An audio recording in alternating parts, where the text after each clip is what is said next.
And now, back to PTR Radio. I made a little list of some of the things that you discussed. Bestiality, abortion, eggs, Irishmen who drink, nuns, premature ejaculation, breastfeeding, and farts. This is PTR Radio.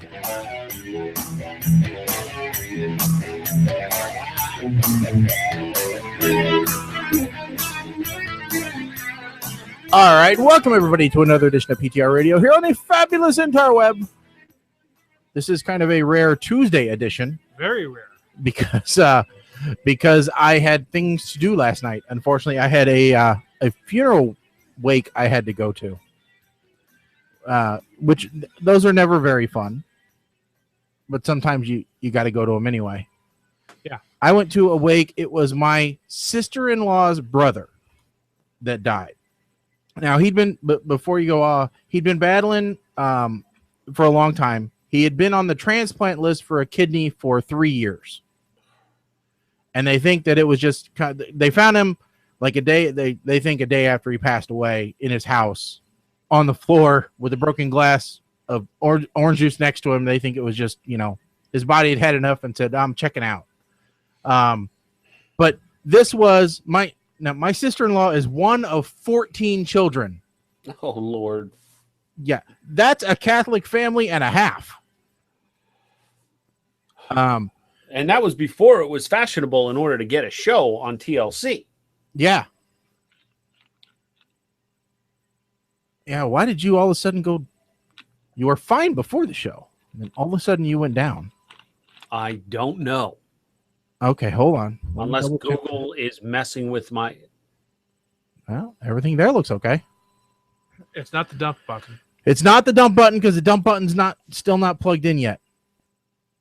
All right, here. Say something now, Mike. Check, 1 2 1 2, check 1 2. All right, everything's fine there. I don't know. Okay.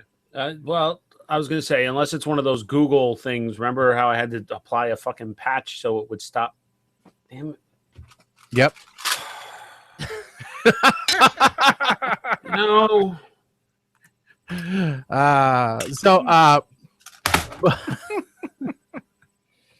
That's why I listed our podcast under occasionally explicit material with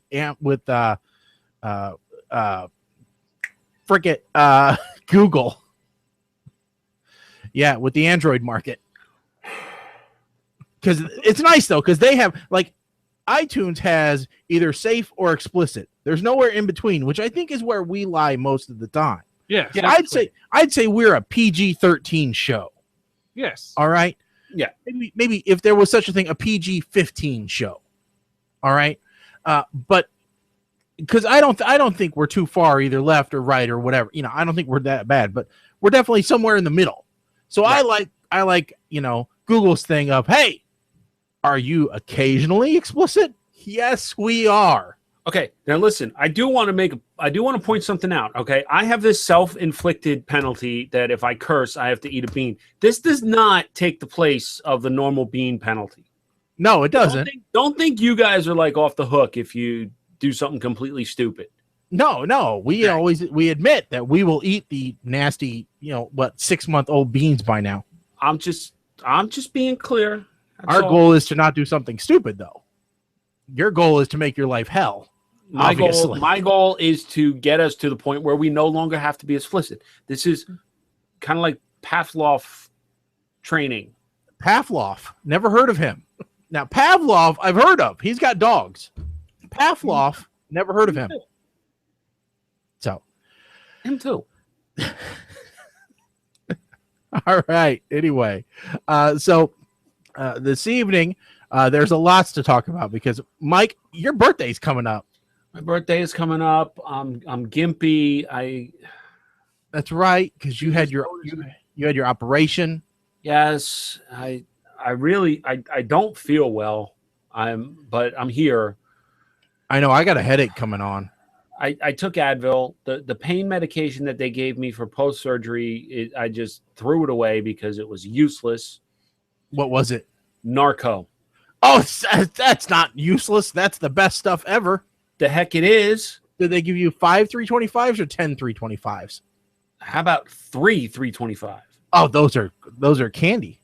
If you take, how many did they say to take? One every 12 hours? Every 4 hours. Okay. So my 4 to 6 suggestion, take 2 every 4 hours. If I don't have to drive, yes. I may do that. However, that will... Aleve seems to work okay. I did take Advil today because I started getting a headache. Because I actually had to go to the office today, and I've been okay until this cold kicked in. And the cold has caused everything to kind of... I now understand people with severe arthritis a lot better, because my knee was so sore this morning, and I had to go to the office today, that I actually was using the crutch. Did you look to Kim and go, storm is coming in?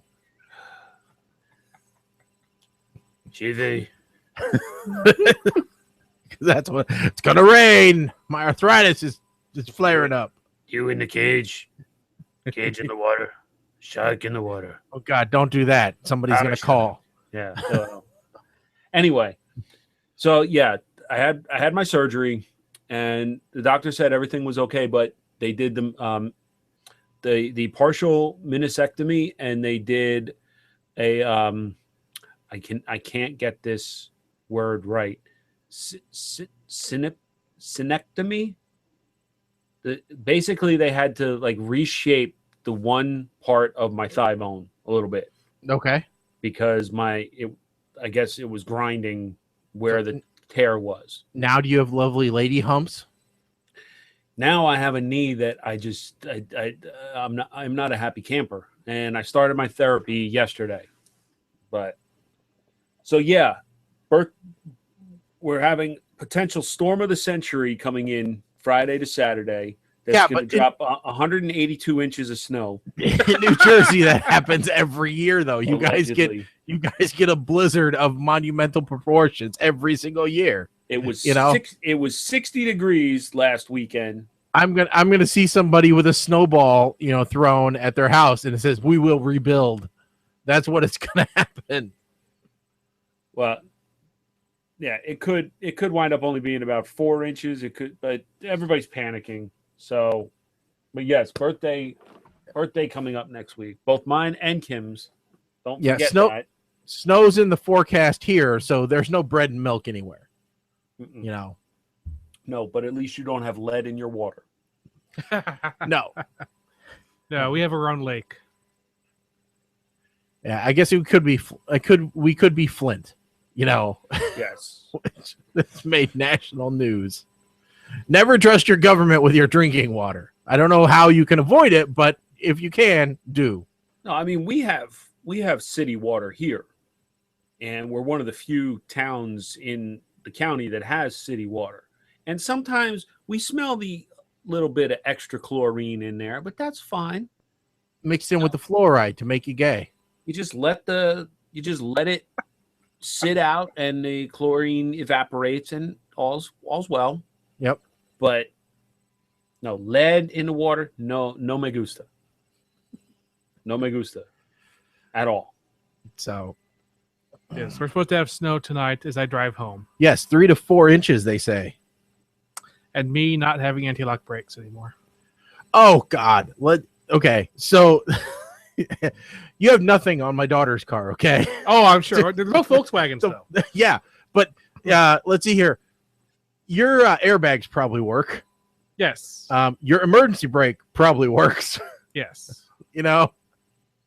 How do you not have anti-lock brakes? Because they just don't work. Mine, the anti-lock brake module has broken. It needs to be replaced. Okay. Which is like $1,300. Yeah. But I have like 3 months left on my extended warranty. Okay. I'm hoping the extended warranty will do it. But the dealership has been unable to get a hold of the warranty company to make sure. Apparently, they've been on hold for like half an hour, and then somebody else comes in and they hang up and help somebody else. I think they're going to hold it out for about 3 months and 1 day. He actually suggested that I should call them instead. And I'm just going, what? I'm going to call the warranty company and say, hey, are you going to cover my anti-lock brake module? And they're going to be like, well, what's wrong with it? I'm going to be like, I don't know. The dealership says it's broken. And they're going to say, have the dealership call.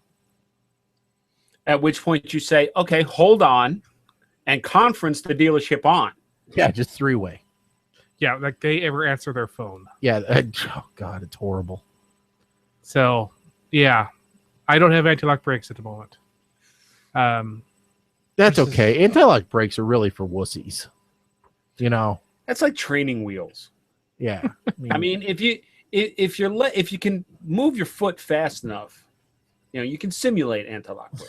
Yeah. Well, see, if it was just not working at all, that'd be one thing. But instead, an alarm goes off, and lights start blinking at me, and it's quite distracting. Oh no, Bex just goes ABS, and there's a light, and you go, huh?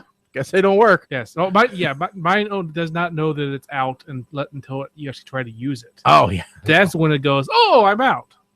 No, I'm just hoping that Beck's car can limp along for another couple months until mine's paid off. Yeah. I also say I'm darn sure that if she needs a new headlight, it'll be cheaper than the new headlight I had installed in my car. Well, let's see here. I damn near had to tear the car apart to replace the headlight, and then I found out that the jackass that had it before me decided to go all Hulk on it and break every piece of plastic holding the headlight in. So right now there is a drywall screw holding the headlight assembly into the car. Nice. How much did the headlight cost? It was just a light bulb itself, so it wasn't very much. No, but I think mine was like $165 a headlight. Yeah. No, it didn't cost that much. So it was like $480 for that because they had to pull the bumper off. Remove step one, remove bumper, like my Civic.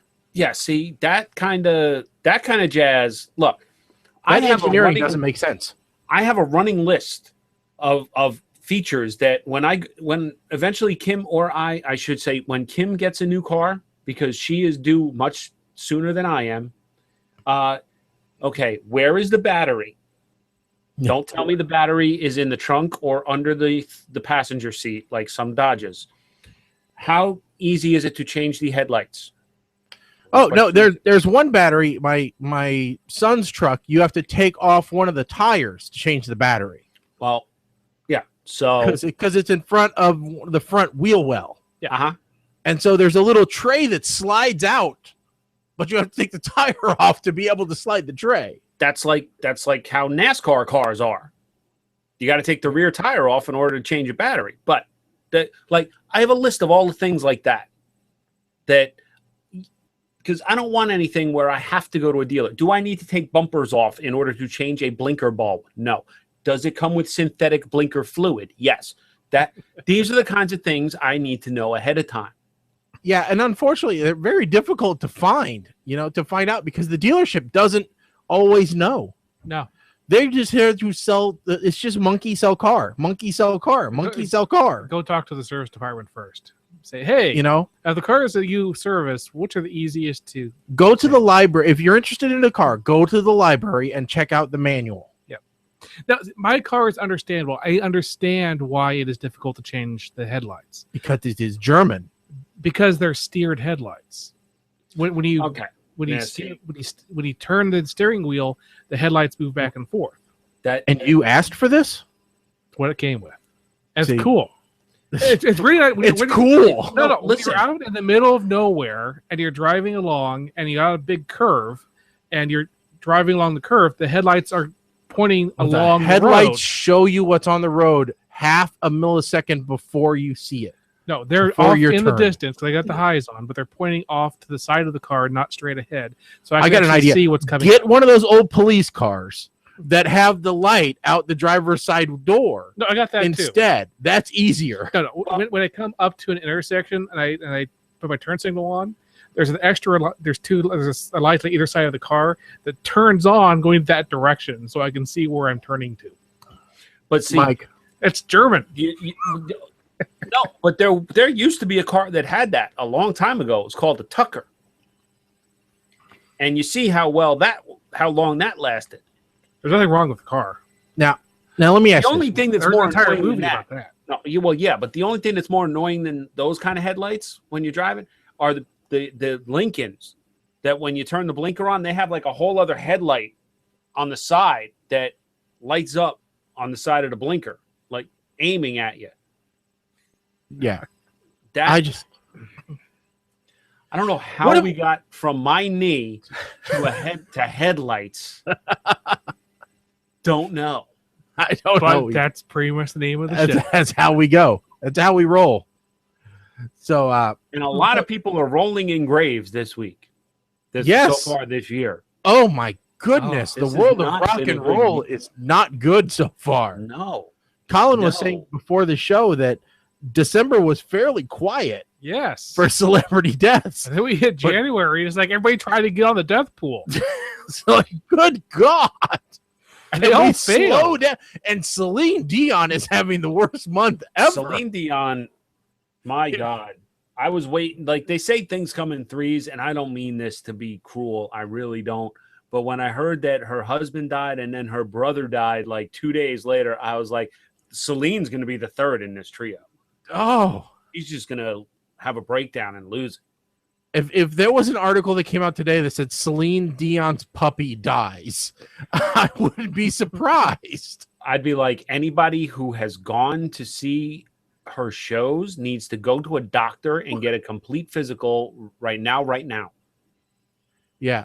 But my wife was telling me a little bit about that, about the history of her and the husband, and that, you know, they'd been together forever because the husband was her original manager from when she was very young. Mm-hmm. And, you know, that they created this interesting relationship. And only after Celine turned 21, I think, she decided that it was a romantic relationship more than just a, you know, what started out as almost a father-daughter relationship. Because there was like 20-something years between them. And so, yeah, it was interesting. You know, but whatever. And then today, Glenn Fry, the news about Glenn Fry comes out, or last night rather. Yeah, that comes out. That was yesterday. So we've had Lemmy from Motorhead, Glenn Fry. Yeah, which, by the way, did you hear I think it was Dutch Milk Company that he did a promo for? They released it. I don't think so. Yeah. So Lemmy Kilmister did a milk ad for let me see here if I can find it real quick. Go ahead and see who else. Go ahead and talk about who else we had. Well, we had. Well, not talking about musicians, we had Alan Rickman, which wound up being the first strike in the death pool, which also made me go back and revise the calculations, because in reviewing the rules, I realized that anybody who was a unique pick got one additional point. I had to go back and adjust all the point totals and the calculations, taking into account this stupid rule of mine. Oh, so you're going to have to send me that. I already did. Okay. That update is in what I sent you. Okay. So, why am I forgetting? Who else did we? So David Bowie. Well, David Bowie, of course. How could I have forgotten that? I'm so sorry. David Bowie, who is the one who's like, I'm going to die. I'm going to make myself a new album about how I'm going to die, and then I'm going to die 2 days later. And I'm going to make a video depicting my death to go along with the release of this album. So let's just say David Bowie wins. Yes. So here is the audio from Lemmy's milk ad for a Finnish milk company.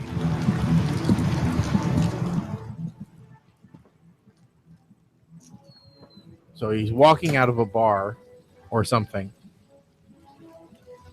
I don't drink milk, and I never will. You asshole. Okay. So that was the whole commercial. Fair enough. He filmed that less than a month before he died. But I mean, we also had recently we had Scott Weiland pass away from Stone Temple Pilots. Another member of Motorhead passed away since December. I think the guitarist, one of the other guitarists. So we've got all of these musicians, and we're left with Nicki Minaj, Justin Bieber. Kanye. Where is the justice in this world? There is no so justice. far, that seems to be the best part of Zoolander 2 is Justin Bieber getting killed. Yes. And it's not a black guy getting killed in Zoolander 2. So Jada Pinkett Smith can leave the Academy alone. Oh, my God. Oh, Dan Haggerty. I got a full list here. Let's see. Dan Haggerty. Well, 1, 2, yeah. 3, 4, 5, 6, 7. Oh, and the other one was 15. there was a touching tribute. There was a video tribute that I think CNN put together for Alan Rickman. If I can find it here, about they basically took all of his best scenes and put them together. Did they remember the hammer scene? Let me see here. Bad savings idea. Stupid commercials first. But yeah, so Natalie Cole. Yeah. Forgot about her. Technically 2015, but yeah. What? Okay. No, yeah. he was announced in 16, but died in 15. Died on New Year's Eve. Yeah. Oh, they don't have any You really audio. think you have a chance against us, Mr. Cowboy? Yippee-ki-yay. That's it then. Cancel the kitchen scraps for lepers and orphans. No more merciful beheadings. Robin Hood, Prince of Thieves. Yep. And First of call all, off Die Hard. Christmas. For whatsoever from one place doth fall That's is with the disability. tide unto another broad. For there is nothing lost that may be found. By Grabthar's hammer, by the sons of Warvan, I shall avenge you. That once done it. Now look at me. Look at me. Look, I'll go out there and I want to say that stupid line one more time. Hacia donde tú duermes. Truly, madly, deeply. I really should have had the scene of him actually My feet doing will the want to hammer. march to where Yeah. you are sleeping. Your accent's terrible. Harry Potter. After all this time, you dare use my own spells against me, possibly. Yes, I'm the half-blood prince. So that was their tribute to Alan Rickman, Okay, let's. Yeah, which I haven't seen all the movies yet, so I don't. We lost David Margulies, who was the mayor in Ghostbusters. How can we forget him? Oh no! I mean, who are we gonna call now? Dale Buffin Griffin, who was drummer and co-founder for Mott the Hoople. What I don't know. Music, fine. Brian Bedford, who played the fox in Disney's animated Robin Hood. Yeah, I read about that one. Let's see. So yeah, it's been an eventful year already. Yes, And- Angus Scrimm, known for playing the tall man villain in Phantasm and its sequels. Schneider. Yep. And so far, we have allotted one Death Pool award. So far, Yes. the First Strike Award has gone out. So Yes. To Eric the Chia Pet. yes, Not only No. got the bonus point for having a solo pick in Alan Rickman, but got the full 5 points for the first strike. Didn't have to share it with nobody. Does that mean that he's in the lead, or do we still have someone with lots of referrals? No, Well, he's in the lead. He is in the lead. I think he's leading with 62 and change points. Yeah, I think. Okay, yeah. now I got to pull up the sheet because I'm curious. I think it was like 63.11 or something like that. 63.11. Yeah. Now, Now the rest of his picks don't look terribly, they don't look very fruitful. They don't look promising. They look like except for Bob Dole's pretty good. I will say that Joey Feek, I think, is. I am predicting Joey Feek's going to be next. All right, you heard it here first. And I am not wishing that because that's my pick. I'm just saying everything I am reading online. I mean, there have been updates where she is basically saying goodbye to everyone. Mm-hmm. So that's that's what's going on there. And what? Apparently, when you said so that's what's happening. You're say that thing, the Amazon thing. Echo or Alexa? Alexa apparently thought you were talking to her. Oh no, I'm not talking to her. So, sad. Yeah, it's very sad. So, all righty. So let's get into a little bit of news real quick. I'll hold off my weekend adventures for the second hour, just so that we have something to talk about then. But you know what? Let's go into this because this was pretty good. Stephen Hawking, one of our favorite physicists, okay, has published a little blurb in the BBC saying that most of the threats humans now face come from advances in science and technology, including nuclear war, global warming, and genetically engineered viruses.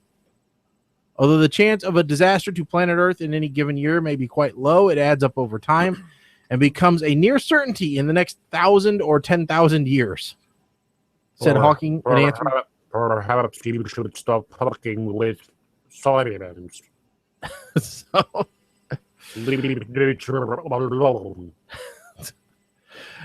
by that time, we should have spread out into space and to other stars, so the disaster on Earth would not. What? During the Hawking, another come on, stupid. So a disaster on Earth would not mean an end to the human race. However, we will not establish self-sustaining colonies in space for at least the next 100 years. So we have to be very careful in this period. Now, you have to admit that the world has gone to hell in a handbasket, especially since the news broke today that Sarah Palin is backing Donald Trump. That's right. She threw her support, for all it's worth, behind good old orange hair. Can I just say, no, I'm not surprised. I am more surprised that the Donald hasn't. Well, if the Donald gets the nomination, he's going to announce Palin as his running mate. I think that's the only reason why she did it. At which point, everything the Donald has worked for will go down the tubes. I cannot think of anything quite as bad as this, but we may end up with, Donald Trump versus Bernie Sanders, president. And I'm just like, I don't know how we got here. How did we get here? I don't know. The world was... We got here because people couldn't handle having a Canadian president. Everything started looking okay. I mean, we had... Look, gas is down to like $1 a gallon. Oh my God. I saw this bumper sticker on his car that I was driving behind, and it said, when Obama took office, gas was $1.80. Look at us now. And I'm like, yeah, gas $1.61. I think that's pretty good. Was it? And I'm like, I don't think they meant it that way. Was it like Michigan who They're under a buck. They're under a buck a kilo. Like the last post I saw today was like 61 cents. Yes, like it wasn't that cheap when I was in high school. No, it wasn't. And that's because there was a price war going on in this particular town between 3 different gas stations. But still, I mean, okay, so that's starting to look good. All right. GMOs are finally understanding. Fill up. GMOs are finally being phased out. Okay. And, you know, then I read in the news today that they may have found a potential cure for Alzheimer's. And I'm like, this is great. Everything's going good. And then you look at the presidential debates and you're like, wow, this is the best we have to offer from both parties. This is the best and the brightest politically that we have. Where you're hoping, like you said, it could very well be Trump versus Sanders. And what in God's name are we going to do then? I was like, on the Republican side, you have a game show host, not just because he ran a game show, but because he has the hair of a game show host. Yeah. Up against someone who just looks like a slimy used car dealer. I got my hair cut last week, okay? And like I would go to the same little Japanese lady. She's done it forever, okay? And she knows I have a pretty decent sized bald spot. And so every time I get my hair cut, she makes fun of me for it. But that's okay because she does it in that unique, cute, Oriental way. And this time she goes, if we could just push what's back here up, then you'll be okay. And I go, yeah, I wish we could do that too, Sue. And she goes, at least it don't look as bad as Trump. She goes, you think with all that money, he could get something done like transplant or something. I'm like, she goes, it looks so bad. So Trump looks like an Oompa Loompa. Yeah. Ted Cruz looks like a slimy used car dealer. Yep.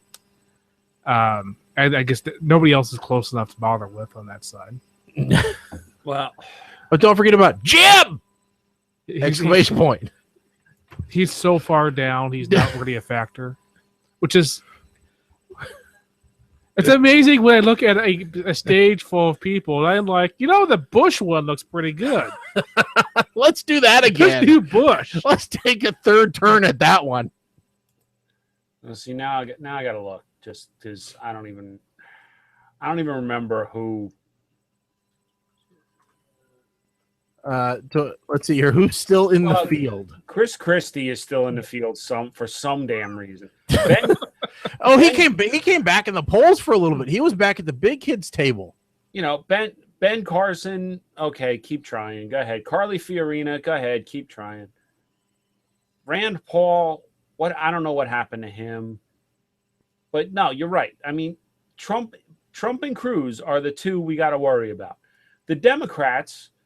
Apparently, there's only 3 Democrats still running. Pretty much. Well, no, because they have a list of other Democrats, but the 3 major ones that you got to look at right now is Hillary Clinton, Martin O'Malley, and Bernie Sanders. Okay, I couldn't tell you who Martin O'Malley is. No, I couldn't either because nobody's ever talked about him. I only know him because he's on this list. And there's a picture of him. Yeah, there's a picture, so he must be fairly good. And because everybody else is lumped under other Democrats. Yes. And that list is massive. I mean, it's huge. I just look at this list. It reminds me. So Saturday Night Live did another debate. Oh, did they? And they had a guy played Marco Rubio. He's like, okay, why am I not leading? I'm the only one up here who's an actual human being. I don't remember whether it wasn't Cruz. It might have been Rubio. Said, listen, if you want somebody, no, it wasn't him. Who was it? There was another guy that was on here that said, listen, you like Trump because he's not a politician, but I'm also not a politician. And I don't remember who it was. It might have been Carson. Right. But he said, listen, I'm not a politician, but I'm also not a cartoon. So I'm the logical choice. Says the guy who thinks that the pyramids in Egypt were used to store grain. Yeah. But, and I'm not sure, like I said, I'm not sure who that was, but. He's the only one up there who's not a politician. So it must have been. Yeah, I can't remember. I still want Skip Andrews in there because I want President Skip. President Skippy. Honestly, give me a dartboard, throw it out there, and make sure that Trump's not on there, and it'd probably be better off. Oh, okay. So I'm looking at the Wikipedia article about Republican Party candidates. All right. Okay. And it's showing their logos and campaign links. Okay. Right. So jab with the exclamation right point. Yeah. Ben Carson for president, 2016, very conservative, nothing major. And then Christie, 2016, telling it like it is. Now, I think it actually might have been Christie that said that, even though he wasn't, even though he is a politician. He's like, listen, you want to say it as it is, guy. I'm gonna say it as it is, guy. Yes. And the people I was hearing it from said, yeah, listen, I like that vindictive son of a bitch. He doesn't like something you do, he closes your bridge. But here's the thing.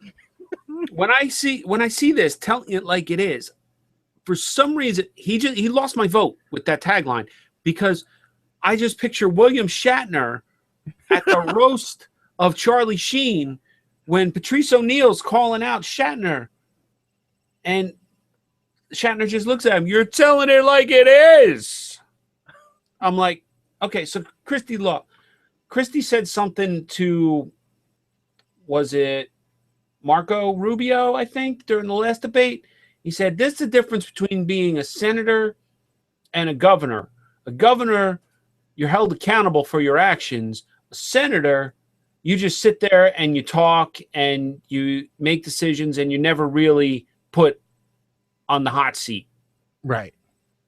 And I'm thinking to myself, you're held accountable. You closed the bridge and blamed everyone else. Yeah, but he could do that, man. Because he's a governor. So as a president, he'll be able to do stuff and blame everyone else. That's what every other president has ever done. I don't like that. I don't everybody but Nixon did it successfully. I want something different. So let's just look age-wise. Okay, because I think from now on, if we get a good president, I think we should just get rid of term limits. All right, if the country's doing well, let's just get rid of term limits. We've gone back to monarchy. All right. So listen, we decided term limits don't work. Well, okay, no, Although never mind. I think us in Illinois can say we want term limits. Well, yeah. Okay, no, you know what? Now that I'm looking, the youngest candidate is Marco Rubio. So no, get rid of that because I don't want that.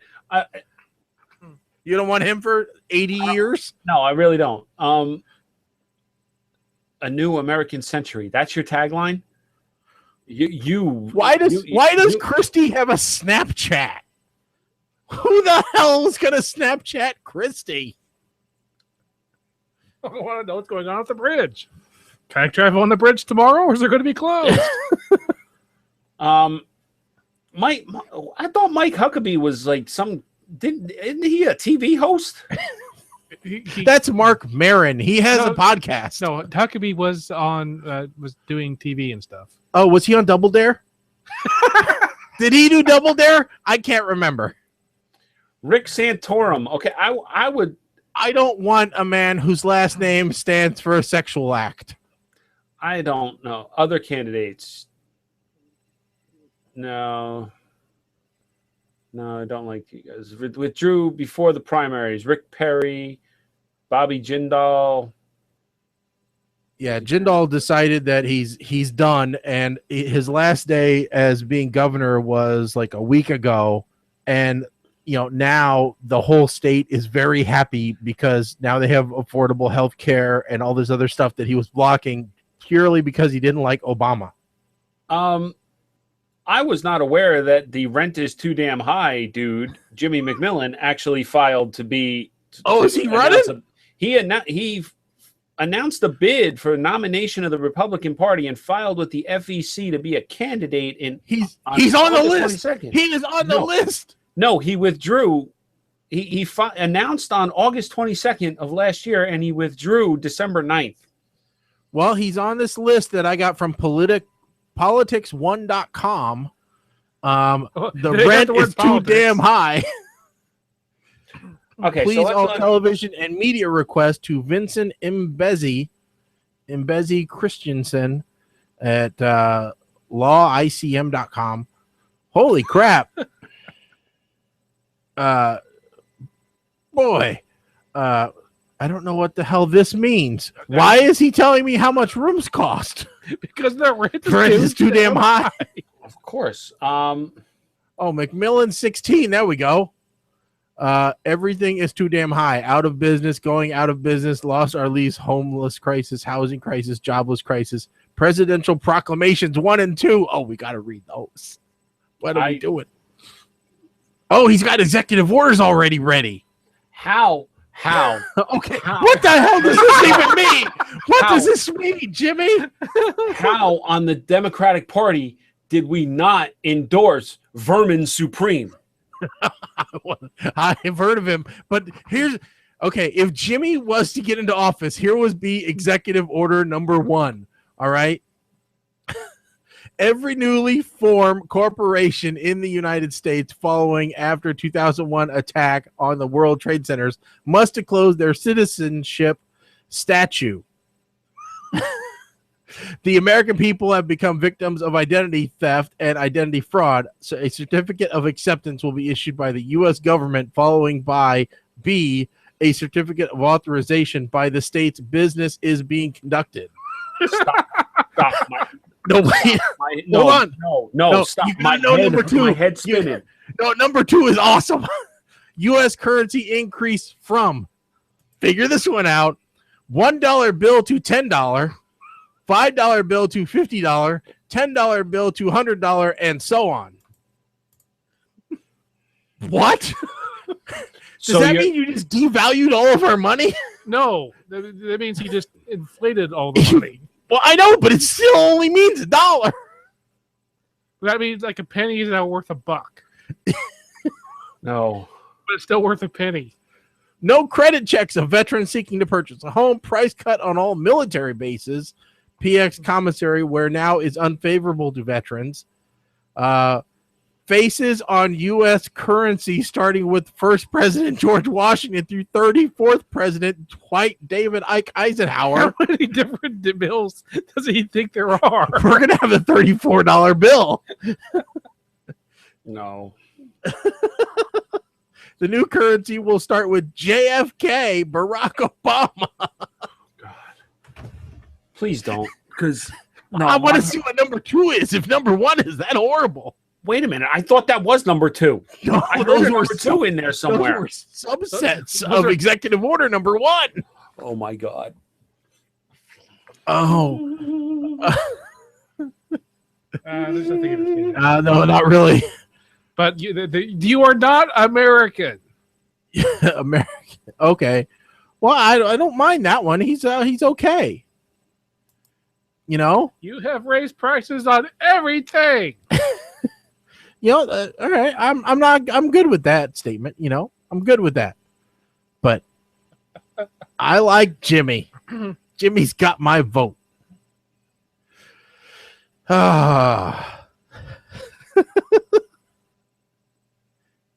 CNN calls it wacko politics from Jimmy McMillan. Why does he have?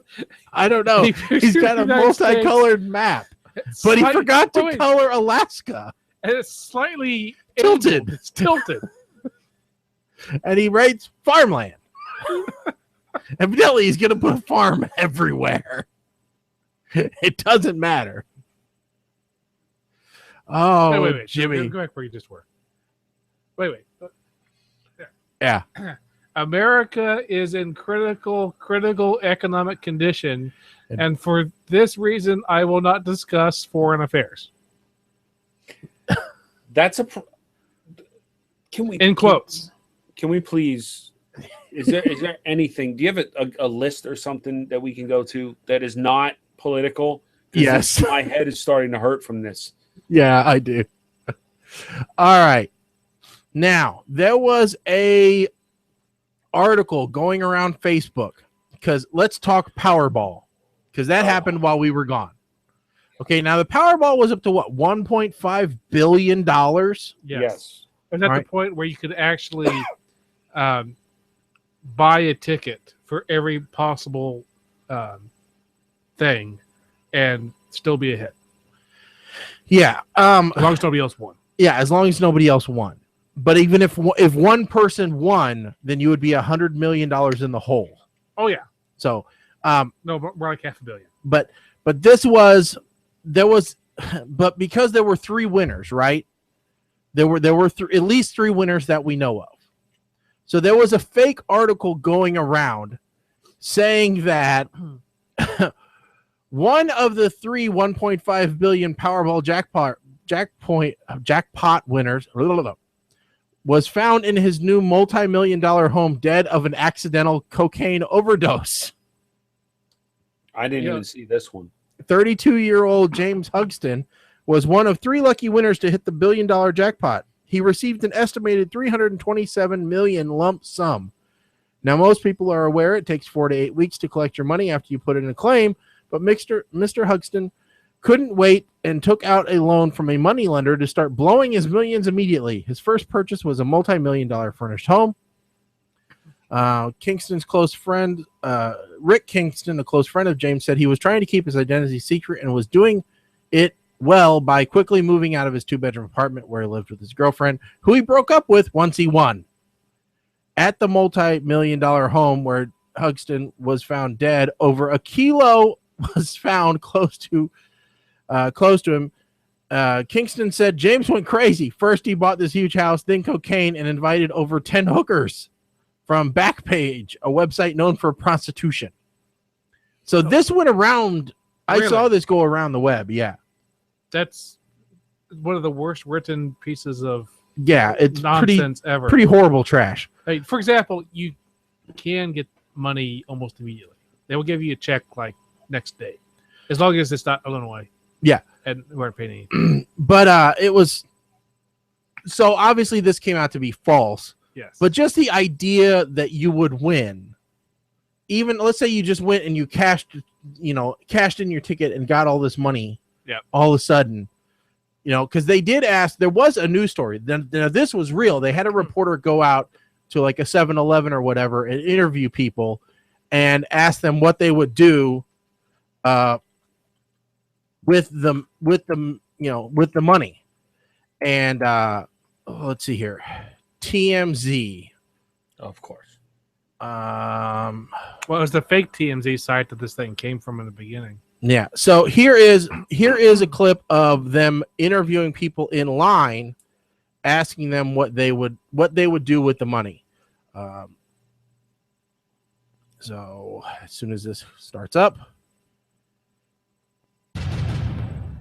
from our friends We're at here TMZ. at the line where people are doing it the old-fashioned way. They're just filling out bubbles here. I want to turn some of these people around and ask you guys, sir, can I ask you what your lucky numbers are? I'm going to pick 14, 24, 2, 7, and 15. Those are your lucky numbers. Can I tell you do you know your chances of winning? Slim to none. Slim to none. You're right. Let me tell you, it's 1 out of 292 million. What do you think about that? I knew it. You knew it. Your numbers are lucky, though. Am I right? Can I ask you, if you won all the money, what would you do with it? Bunch of hookers and cocaine. Oh, okay. We're looking for a different answer. That's probably not the answer that we're looking for. That's a good way to get the reporter to go away. My answer would have been, I would do 2 chicks at the same time. But this girl, this is a real, Fox 5 news coverage. Yeah, it was awesome how she was just like, okay, that's not the answer we want. We're gonna leave now. Yeah, man, she's pretty attractive too. So, but it's just like, all right, this isn't happy chat news anymore. Suddenly, this is talking about felonies. Now, there's one I like a lot. If you go to YouTube, look for the Chris Long Powerball. Okay. Now, I would also like to point out the other meme that seemed to be pretty popular with the Powerball. No, you're not getting 4.5 or 4.33 million. Yeah. Yeah, the Bernie Sanders meme. Yeah. The bad math meme. Very bad math. The Common Core math. Yeah. So this is Rams defensive end Chris Long goes unrecognized during hilarious Powerball interview. Hey guys, thanks for tuning into the Fumble. I'm Crystal Marine. Rams defense. Boy, she couldn't show much more cleavage. Los Angeles this offseason with the rest of the team. So having some extra cash will come in handy with the higher property values of Southern California. Perhaps that's why he chose to play the Powerball, or because $1.5 billion will get you just about anything you want. Long purchased his lottery tickets at a gas station in Charlottesville, Virginia, but not without a Johnny Manziel-style disguise, wearing a trucker hat with his Dale Earnhardt mustache. The local news labeled him as a hopeful Powerball player. When asked about what he'd do with the Powerball money, Long had an interesting plan in mind. I already told my old lady if we win, we're going down to Myrtle Beach for about 10 months, and we're getting a timeshare and the whole 9 yards, maybe a big boat, a couple boats. This is the boats guy. A lot of boats, and we're going to have a great time. That sounds more like the plan of a middle-class family with a little extra money to spend. But Chris isn't stupid. He's clearly thought this through. Unfortunately, Long. So yeah, that was the lot of boats guy. There's a lot of boats guy, which lot of boats guy, which is actually a NFL player, the son of Howie Long. So, I don't think he's in need of money. Mike, did you win? Nothing.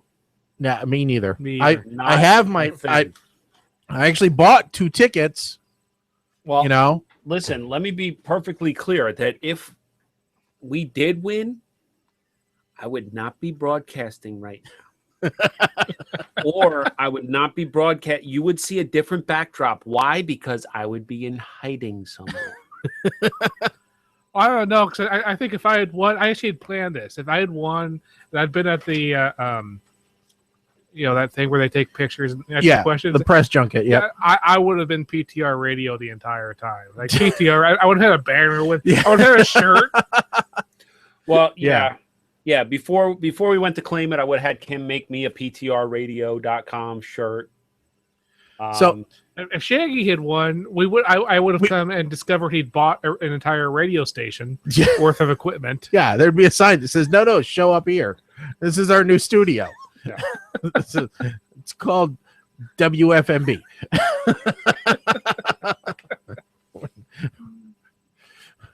But there was a survey that came out because of this, because everybody got money fever, basically. Newser came out and was wondering what people would do for money, what lengths people would go to for money, the evil things people would do for money. All right.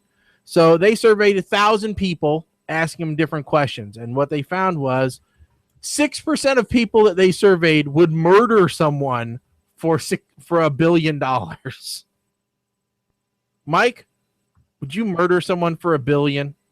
Ooh, this brings up a lot of questions, man. If you're just asking me to give a yes or no answer, I gotta say yes. But I think that 6% is low.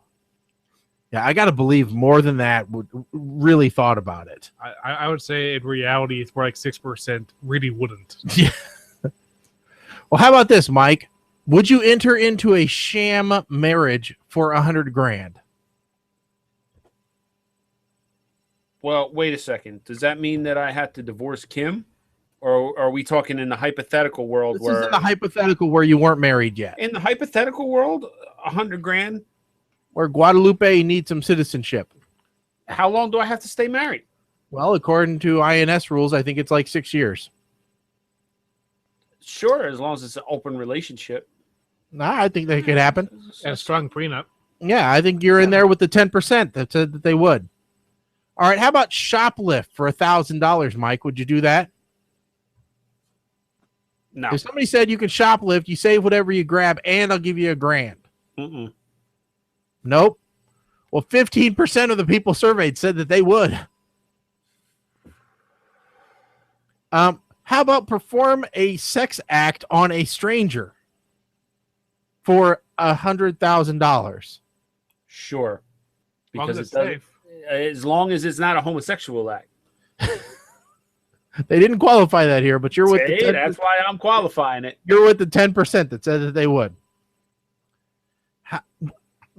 How much would it take for you to fake your own death, Mike? How much money would it cost? To fake my own death? Yes. You better give me enough enough cash so I could live off the grid for quite a while. So how much do you think that would be? $2 million.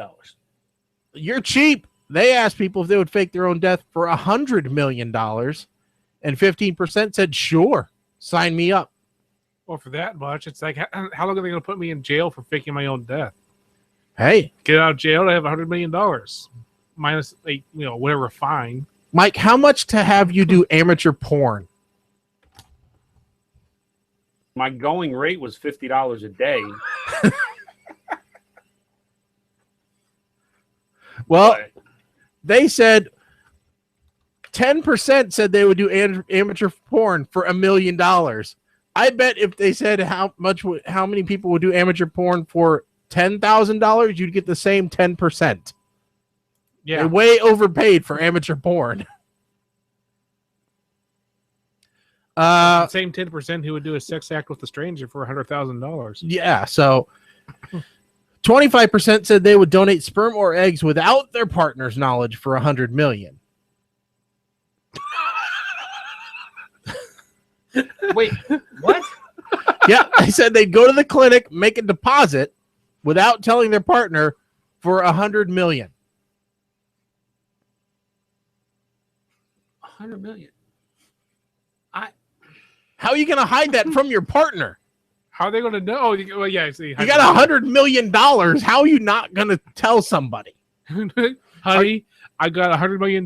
Just don't ask me where. Yeah, just don't ask me how. Don't ever ask me how.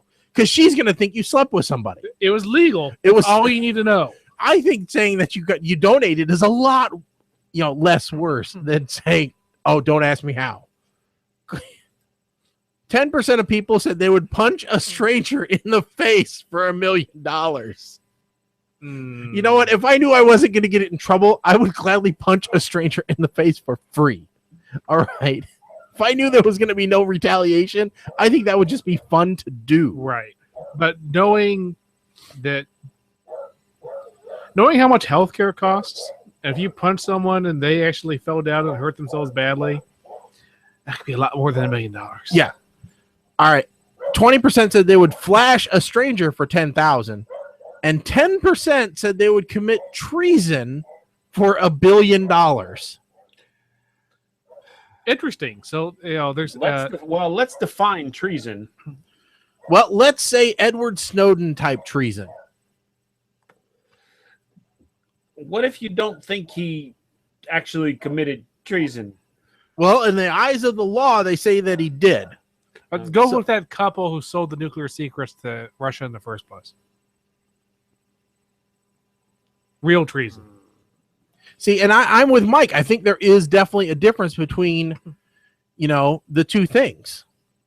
I think that Snowden... I just find it interesting that 6% will commit murder, but 10% will commit treason.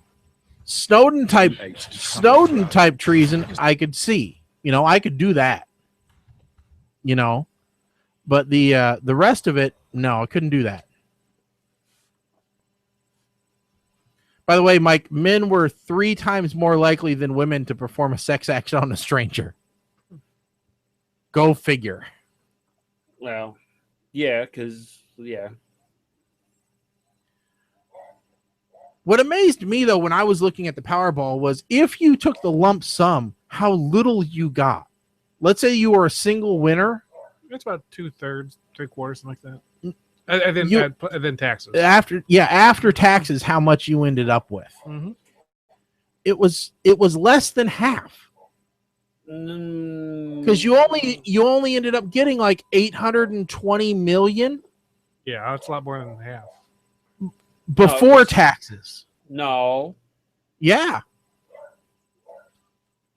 The last I saw in New Jersey, if you took the lump sum after taxes, you got like 900 million. Let's see here. But at that point, when they got to the end, if you'd been the single winner, lump sum would have been that would have been stupid. Yeah, it would have been a horrible idea to do. I totally, I don't agree with lump sum anyway. Just to have that built-in safety net. Yep. So you're not stupid. When you have lower amounts, and you're not getting that much in the first year, and that's the part where you're trying to clear everything out. I can see lump sum, but at that 1.5 billion level, keep the money away from me. Yeah. See, Mark Cuban, who is a multimillionaire, all right, / billionaire. Yeah, I mean, just look that up. Just I'm curious. Gave advice for whoever won the lottery. And I think this is good advice. All right. So we're just going to share this with you. And it doesn't matter whether you win the lottery or whether you just come into a lot of money. All right. This, I think, is good advice. And I think we can all agree that this is good advice. So the first thing you should do is hire a tax attorney. Because there are tax rules that you don't even know about as a normal person. What even dream about. Okay. Correct. Number 2, don't take the lump sum. See that? For the simple reason of you don't want to blow it all in one spot. There you go. And if you don't have it all, you can't do that. Right. There is a very high percentage of lottery winners that end up broke within the first 5 years Yes, after winning. And broke meaning worse shape than they were before they hit the lottery. Yes. Now, here's where it gets a little bit philosophical. If you weren't happy yesterday, you won't be happy tomorrow. It's money, it's not happiness. Now, that doesn't mean that money can't give you the security and the time to become happy, to pursue the interest which makes you happy.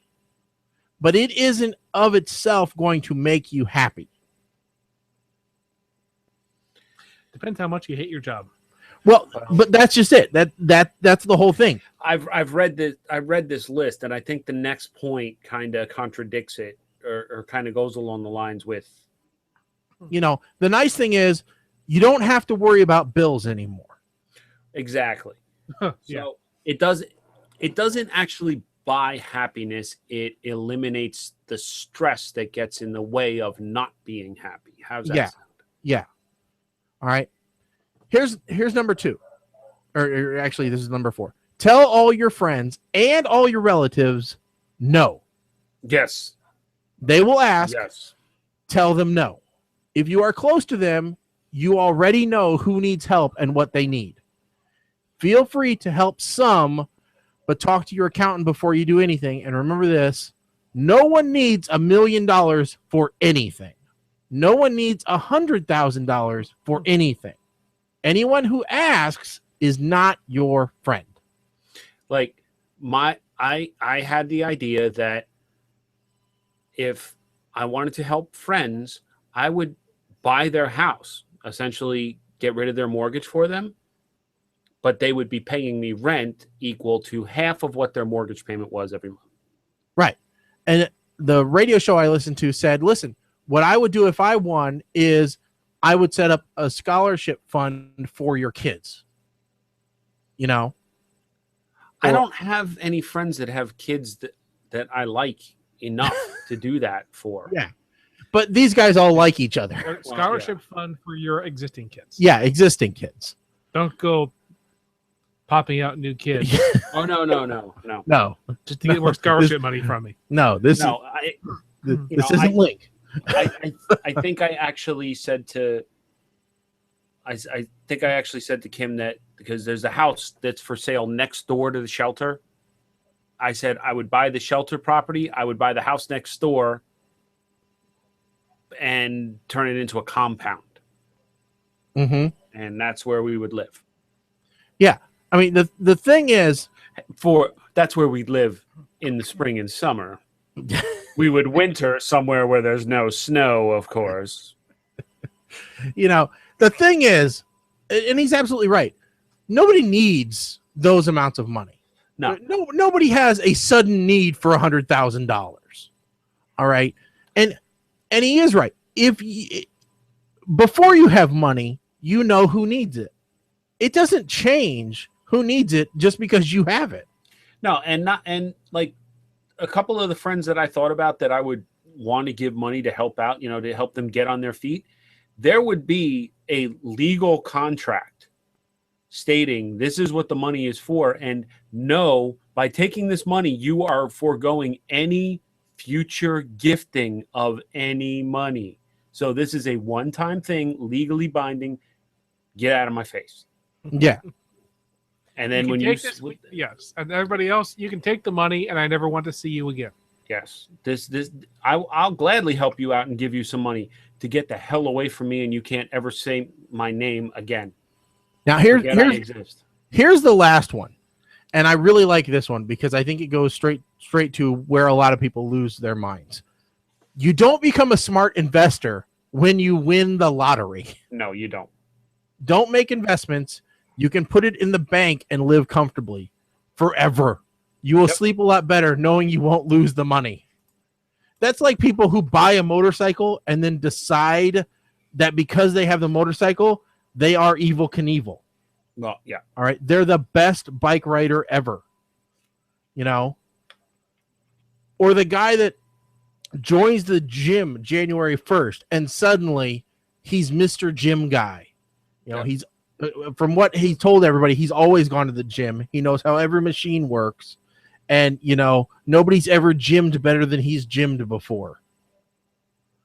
So I think I would be interested in trying to use the money to do something. I mean, I personally, I look at all the money that Bill Gates and everybody's giving out for stuff, and that's great and all. Yeah. But then I look at Elon Musk, who's trying to go to Mars. And I'm like, that's what I would like to do with my money. Well, see, it would be kind of cool. Shoot for it. Yeah, I mean, I've thought about it. Like, I would invest in or become a partner in a business, a small business, to give me something to do. You know, like maybe I buy into a DJ company or something, so I can start doing that hobby kind of thing that I'd like to do. Yeah, it's one of those. Or we buy a small space and Kim expands Butterstown. You know, something that we're doing it because we want to do it. Do I think we're going to make the money? No, but we don't need the money. Yeah. I'd probably create like a small brewery with my brother-in-law. That's a possibility to buy into, but then I'd wind up being an alcoholic. I know it. But the other thing I've always said this is I would continue working at my job. And the first time somebody pissed me off, I could just say, I quit and mean it. Yeah. Or not even say I quit, just walk out. I would even do it to the point, like, if I got so angry, I would fly to the corporate headquarters and knock on the CEO's office door. Say, yes, I am an employee, a first-level employee that is 52 levels below you on an org chart. And I came here because I hit the lottery many weeks ago, and your policy change pissed me off. So here is my laptop. Here is my badge. I quit. There was no toilet paper in the toilet. I quit. If you're gonna go out big and so I would be a celebrity then on YouTube. Yes. Because I would GoPro the hell out of this. The one thing I definitely would not do is buy a vineyard. A vineyard's in that category of things which are very good at making small fortunes out of large fortunes. Yes. Yeah, there's a lot of those things, unfortunately. You know, there are many things which you can go pour very quickly on. And I would go and I would be copywriting. I'd copyright stuff just to make other people's lives miserable. Like I would be. I said this for a while. I probably wouldn't do it now, but like back in the day, I had said I would go and copyright and trademark No Holds Barred Radio just to make someone's life miserable. Yep. I like it. You know, I would stuff like that. I agree. Wholeheartedly. Yeah. I would literally start a business called No Holds Barred Radio. This way, no judge in the world. What do you guys do? We sell radios. Yes. without holes in them. No Holds Barred Radio. Come to us. We will bargain with you. No holds barred. Installs, no holds barred. Yes. Everything. Bring Sal with you. Yes. Trademark the hell out of that. Go ahead. Mm-hmm. So, I'm just looking for a couple of things here real quick. Or I would go ahead and trademark, try and get into trademark wars with the Kardashians. Like, I would go and try and trademark Momager just to piss off Kris Jenner. Make Kanye come here and give me a pair of Air Yeezus sneakers and kiss my butt. Yep. A little bit. All right, I think we're going to take a quick break. We'll be back in just a few. Everybody stay tuned. This is PTR Radio.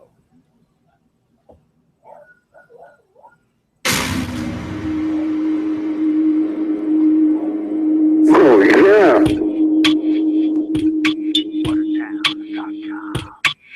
Wine glasses, personalized. Wooden signs that'll make your eyes bug out of your head because they so cool. Making people say, where'd you get that, fool? Butterstown.com. Butterstown.com. The country boy at Butterstown.com. Tell them Butterstown. Bud Light presents Real American Heroes. Real American heroes. Today we salute you, Mr. Really Bad Toupee Wearer. Mr. Really Bad Toupee Wearer. More than any neon sign or exploding scoreboard ever could, your chrome dome cover says, "Hey guys, look at me." What could you be thinking? You think it looks natural, but it couldn't look phonier if it had a chin strap.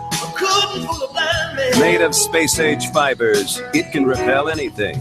Rain, wind, snow, and especially young women. I don't think so. So crack open an ice-cold Bud Light, Mr. Stud in a Rug. Then crack open another for that thing on your head. I don't think it's on. Need a website? RadicalThinking.net makes it easy. We specialize in secure web portals that you'll be able to modify from any computer with internet access. Meeting all your website needs from hosting to design, RadicalThinking.net can provide a custom program just for you at a price that won't break the bank. Don't pay more for lower quality. Trust Radical Thinking with your website. Check us out on the web at www.radicalthinking.net or email us at info@radicalthinking.net with any questions. Now joining the proud retailers on Route 69, it's Pinky's Pleasure Palace. Pinky's Pleasure Palace is where you can get the best in gay sex toys and pornographic material. Pinky knows what the best porn is and personally reviews every tape and tries every toy before it is made available to the customers. Some people think that Pinky is the gay sex toy aficionado, but we think Pinky is just into customer service. So whether it's servicing the customers in the back room or at the counter, Pinky doesn't stop until every customer is satisfied. So come check out Pinky's Pleasure Palace, right between Wally's Weapons Warehouse and the Route 69 Zoo. Remember, Pinky's Pleasure Palace, where the only entry is through the back door. Bud Light presents Real American Heroes. Real American heroes. Today we salute you, Mr. Pit Crew Water Bottle Squirter. Mr. Pit Crew Water Bottle Squirter. In a world of RPMs and MPGs, you're all about H2O. H2O. Sure, anyone can take a car apart and put it back together again. But not just anyone can squirt water. You got it in you. Reach, squeeze, precision timing. 1 inch off, and you've got a soggy driver and a potential squeegee situation. Watch out, that's water. So crack open an ice-cold Bud Light, Mr. Pit Crew Water Bottle Squirter, because as far as we're concerned, you're not just in the pits. You are the pits. Mr. Pit Crew Water Bottle Squirter. Bud Light beer. You're listening to the funniest guys on the internet, or so they think so. PTR Radio. Oh.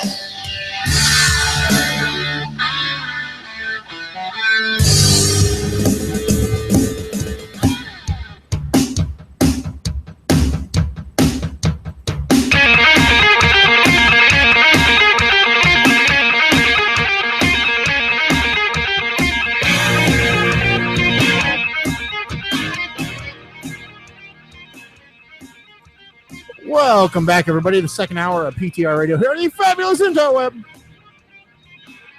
That's right. Hour number 2, where we talk about all kinds of fun stuff. We'll get into this hour how my weekend went. Long 3-day weekend, thanks to MLK. MLK Day.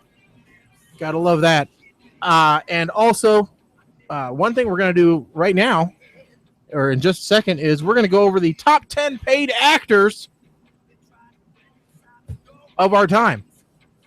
And we're going to turn it into a little bit of a game. Of our time. Of our time. Okay.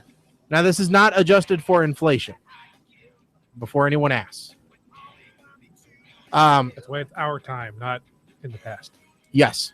But before we do that, we didn't mention it the first hour of the show, but if you'd like to get in touch with the show, 877-787-8822 is our number. That's 877-PTR8-TAC. Or, as always, you can tweet us at PTR Radio or catch us on the Facebook/PTR Radio. All that information plus more can be found on our website, ptrradio.com, as well.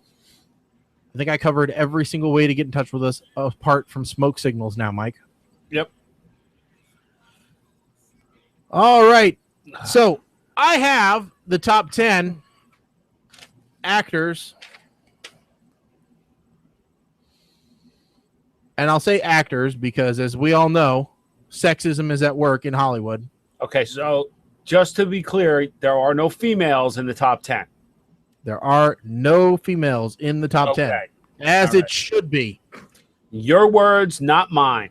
It's right. Or mine. This is man-centric. Now, I will say, unlike the Oscars, however. Oh, Lord, there are black actors on this here. Is. We do have some ethnic diversity in here. Okay. Okay, so do we just write down All right, our so 10? I'm going to tell you, what we're going to do is this is actually ranked 10-1, 10 being the lowest paid of the 10, and you're going to get the number of points that person is worth. So if you get the 10th place person, you'll get 1 point. Okay. Okay, and the person with the most points wins at the end of the game, and I'll be able to tell you what points because this time I dandily scored it. So you just write down the number of points you got and add them up. Okay. For each round. Easy All enough. right. Yep. So, Mike, pick a number 1 through 6.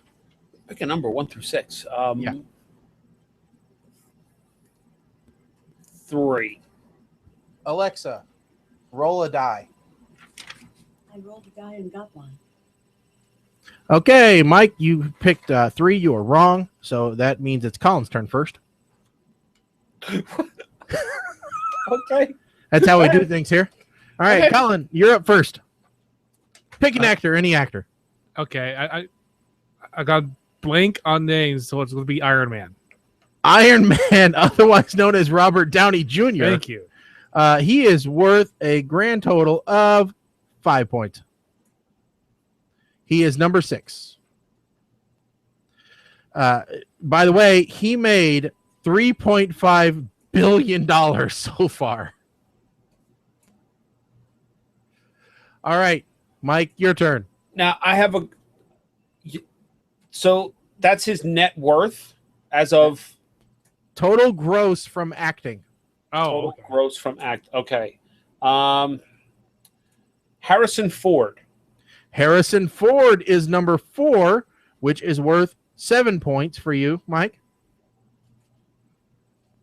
That's because number 10 is worth at least 1 point, so we have to start at 1. Yes. All right, and Harrison Ford brought in $3.9 billion. All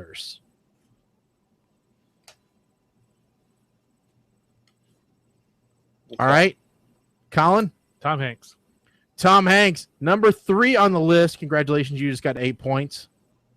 most well known for the Da Vinci Code, according to this list at least. $4.2 billion is what he's worth.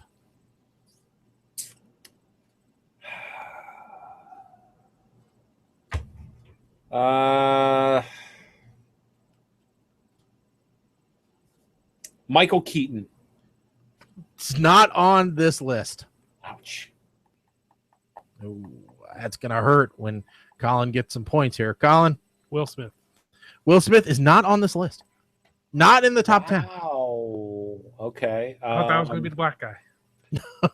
Oh, there is more than one black guy in acting. Samuel L. Jackson. Ding, ding, ding. He is number 1 on this list, Mike. That's worth 10 points. He's worth $4.5 billion. That's what he's got in gross. That is surprising to me. Best known for Pulp Fiction. Well, he is tired of these MF and snakes on this MF and plane. Die Hard, Star Wars. Okay. Tom Cruise. Tom Cruise is number 7, so that would be worth 4 points. Worth $3.3 billion and whatever the Church of Scientology decides to give him. 5 slaves. Mike. Bill Murray. Not on this list. Wow. Okay, I'm going to see if quantity can beat quality. Okay.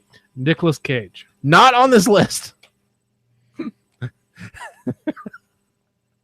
I would like to see how much he is pissed away, though, because he is broke. Right. All right, Mike. You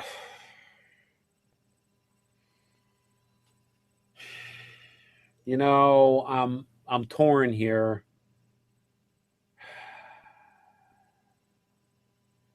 All right, I'm gonna go with John Travolta. Not on this list. Damn.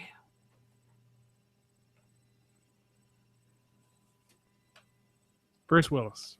Not on this list. I didn't think he would be, but the only name would come to mind. Let's see. All right, here, I will give a clue. One of these people will not be earning any new money. They will not be taking on any more roles. Okay, that would mean that they are dead. So, who is the biggest dead celebrity recent of our time? Paul Walker. Not on this list. You mean to tell me that Fast and Furious didn't make Paul Walker hundreds of billions of dollars? No. That's bullshit. By the way, I'm going to go ahead and tell you Vin Diesel not on the list either. You know what? And I'm going to take another bean for dropping the BS. I don't care. That's how angry I am. I can't even taste it. Hey, Colin.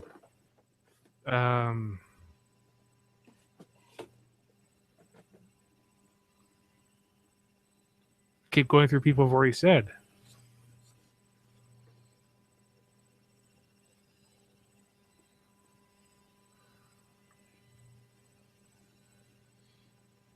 And next, Mike. He ran out of time. Johnny Depp. I will tell you, he is number 10, Mike. That's 1 point.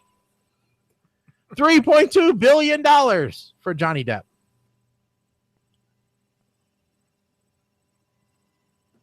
Back to you, Colin. Okay, just because he's This dead. is one of your... I'll tell you what. One of these people that hasn't been named yet, I don't think you named him yet, is one of your favorite actors. I've already gone through most of my... Anyway, just because he's just died, I'll do Alan Rickman, even though he's not on the list. He's not on the list. Go ahead, Mike. Leonardo DiCaprio. Not on the list, thank God. Okay. All right, are you ready for me just to throw out some clues and you guys can then just yell in whoever gets it first gets the points? Okay. All right. This person let's see here. I'm trying to think of all the different roles he has been in. He's driven a car in a movie. He's been in prison in a movie. Morgan Freeman. Yes! Number 2, that's worth 9 points, Mike. Very good. $4.3 billion.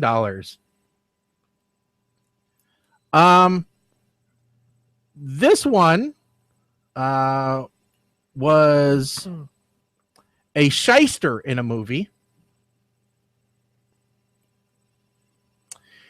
Was also a butler in a movie. He is also British. Michael Caine? Yes! Very good. That's 2 points for you. $3.2 billion he's worth. This one was in probably one of the best drama movies ever that made 2 breakout stars. He was their big pull in that movie. Brad Pitt. What? Brad Pitt. No. No. That skyrocketed their careers. Heath Ledger. No. Jake Gyllenhaal. No. He played the older guy that got his line ripped off at the end of the movie. He's also been animated. Liam Neeson. I don't think Liam Neeson's ever been animated. Robin Williams. Yes! Good Will Hunting. Best known for, according to this list. $3.2 billion. He's worth 3 points for you. All right. Good Will Hunting is the most well-known Robin Williams movie. According to this list, it was. They've probably never seen Doubtfire or Patch Adams. Yeah, hopefully that's not what he's most well-known for. Toys. Toys. I like toys. I like toys too, but no. All right. Let's see here. Flubber. This actor is black. Richard Pryor. No. This actor is alive. Not Richard Pryor. Lawrence Fishburne. No. This actor used to wear jumpsuits on stage. Kenan Thompson. No. This actor played in a horrible movie in which he was really a giant robot with little versions of him inside running it. Eddie Murphy. Yes. I don't know who was first, but I'll give you both 6 points.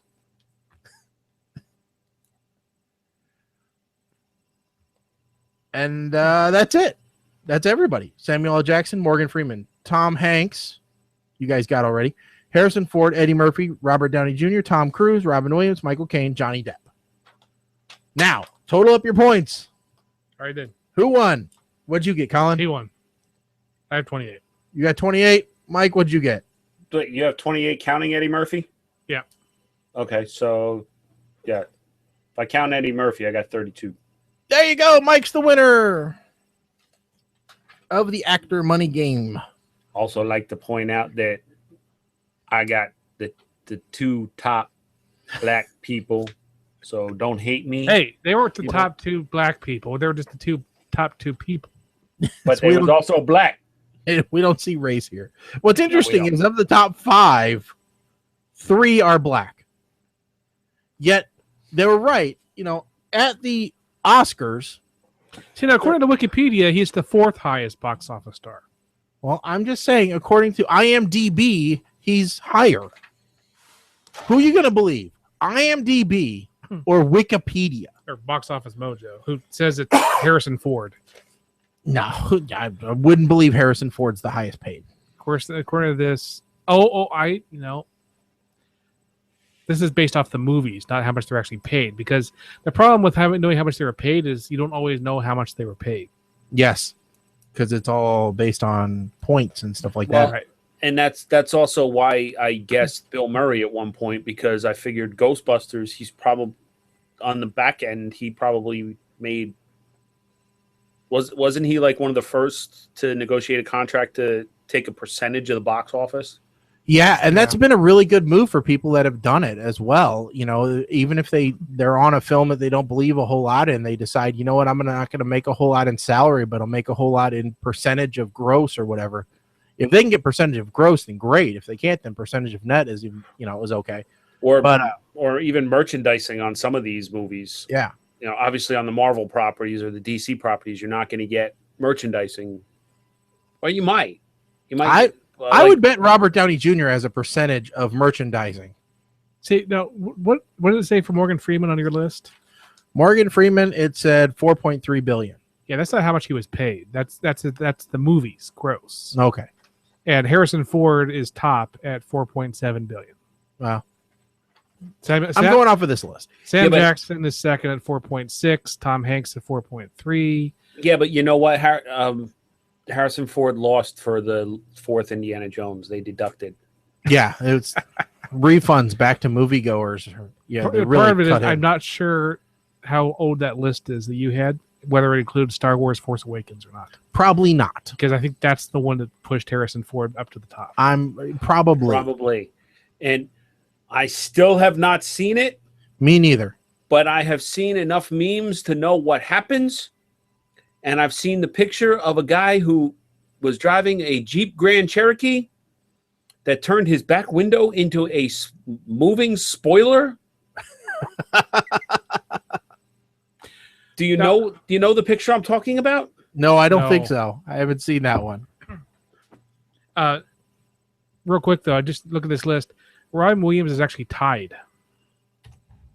with Gary Oldman. They have the exact same gross.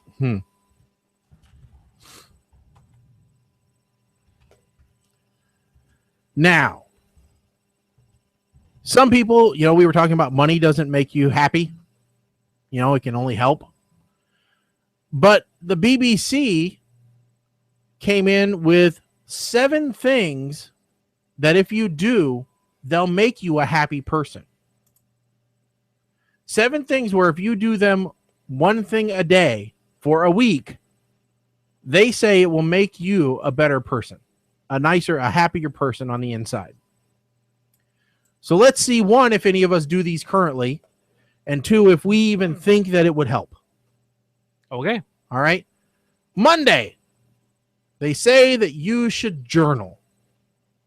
They say that, the manly thing isn't for a diary, but it's for a journal. You should write out your feelings, spending 15 minutes a day, because journaling can reduce symptoms of depression and anxiety, strengthen your immune system, and improve your performance at work. The benefits, in fact, can persist for months, and it's more effective than letting your frustrations bubble over in other ways. Yeah, no, I don't. No. I scribble a lot, but I don't think that's official journaling. No, I don't journal either. Now, I will say I did used to have, like a WordPress blog that I did. And whenever I did get something out, especially if something was really bothering me, I did feel a little bit better temporarily in that moment. So I do see where there is somewhat of a benefit to it. And I know it's a very girly thing to do. Does your wife journal, Mike? No. Well, she was putting out blog posts for new products at butterstown.com. I mean, now I had a blog that I was doing during the whole animal shelter fiasco a while back, where I was putting my opinions out there based on current developments and what have you. And at one point I got one post I got probably over 1,000 hits in the first 24 hours because people were sharing it like wildfire. And it was all opinion, to the point where I had to actually start the titles of the blogs with the word opinion. Because people were sharing it like it was news. No, it wasn't news. Opinion. Yeah. But do I do it thinking it's going to make me feel better or be successful? No. Look, if that was the case, you and I would both be doing On the Road again, the 8-Man Go with every Monday in the car, a video blog. Yeah. which I need to get back to that. I do need to get back into that again. Tuesday, they say try a few random acts of kindness. Why not do those every day? Let's see. I didn't today. Today is Tuesday. I didn't kill anybody. And they didn't say act of random violence. And I'm doing well. No, it was kind because I let them live. Okay. And we're doing a random act of kindness by doing this show. True. We're enriching someone's life. Yeah, somewhere. What they say is people who made a conscious effort to practice 5, and they misspelled practice. They said practice. Oh, well, that could be our random act of kindness. Yeah, we could suggest a spell check first. 5 small acts of kindness for just 1 day a week reported greater life satisfaction at the end of the 6-week trial. Now, 5 acts of random kindness. That's a lot unless you're counting little things that you do. Like every little, like open a door for somebody, fill the paper tray on the printer at work.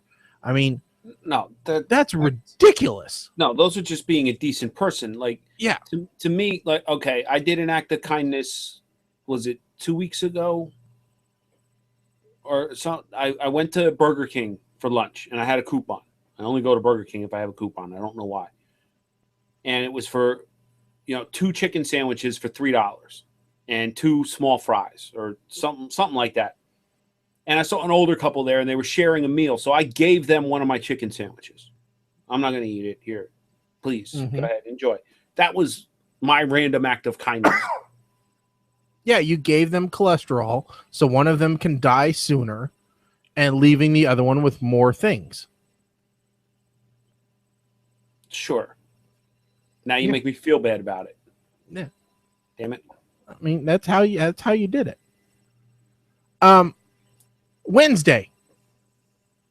Appreciate the people you love. Here's the idea. Mentally envision someone close to you not being there any longer. And then after you've envisioned your life without them, realize that they are still around and project that to them, that you're glad that they are there in your life. Okay, so let me pretend you gone. Yep. Now, the flip side to this is, what if you pretend that person's gone and you realize you're happier with them gone? Then I don't think that was someone you really liked, and you shouldn't be, imagining them. It's called mental subtraction.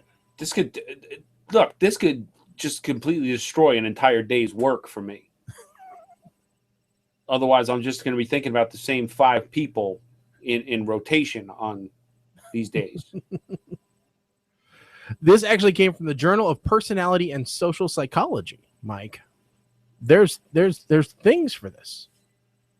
There's sources for this. Here's Thursday. Thursday gets a little bit easier. Pick a favorite old photo and write about the memory that it invokes. Okay, that's easy enough because, I have Time Hop on my phone. Mm-hmm. So I can use that to pick the photo and I can share it and I can talk about. So, okay, I could do that. Stirring up old memories connects you with the past and helps you put recent events in a broader perspective, which can also take the sting out of fresh disappointments and anxieties.